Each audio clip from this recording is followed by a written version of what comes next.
He's an Oscar-winning filmmaker from Los Angeles who has left Hollywood behind for a new life here in Israel.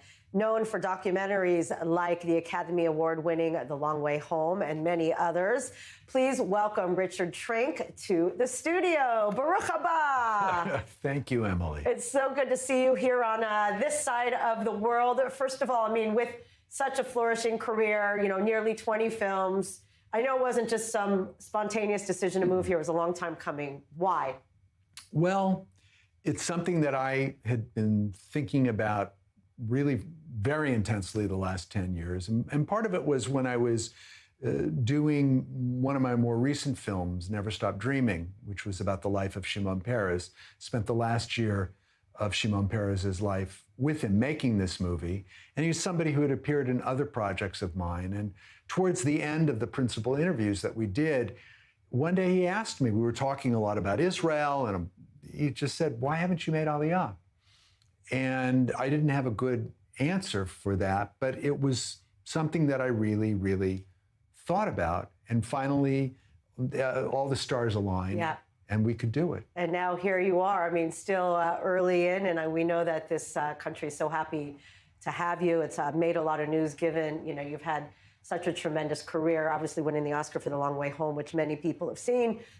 Your film's still streaming, including the Shimon Peres one. But now you've set up a new production company here, so you're also busy working. Tell us about the projects that are in development. I guess start with the one related to October 7th. Well, the one it's a post-10/7 film that's called The Road Home. And like the Long Way Home, which looked at how the survivors of the Shoah rebuilt their lives after the Holocaust, you know, how do you start over after you've lived through the unimaginable? And so this intrigues me, and seeing how Israelis directly affected by 10/7 are coming back to life and not allowing that to define them forever.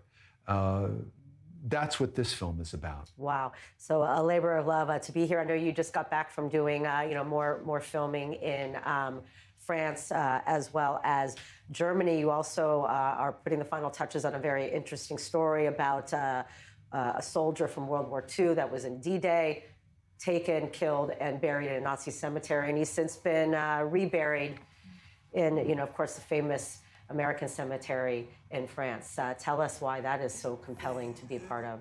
The story caught my attention because it was the idea of this young man. He was in his late 20s, child of immigrants, drafted just after the attack on Pearl Harbor, ends up storming the beaches of Normandy. He's mortally wounded and captured by the Nazis, dies in their custody, and gets buried in a mass grave with Nazis when so much of his family was killed during the Shoah. And it took 80 years to finally identify his remains and properly bury him in Normandy. And it's really bringing his life to the screen so people could find out about him and why the story is so important, because he was part of a battle that really was one of the definitive battles of World War II between the invasion of Normandy and the Battle of the Bulge. Really such an incredible story, and the fact that they were able to give him a proper burial, you know, with others that, you know, took part exactly like you said in that historic moment. Also, you have some other films you're going to be working on. Another interesting one called Toto and Coco, about Coco Chanel. Who knew? I didn't know she was a Nazi sympathizer. Yeah, I mean, this is a story about the relationship between these two women, Coco Chanel and Toto Koopman. Toto Koopman was a half black, half Dutch, high fashion model. She was one of Coco Chanel's favorite models in the late 30s. And when the Nazis marched in to France and Coco began to cavort with the Nazis, Toto became a spy for the British and worked with the French resistance and the Italian resistance.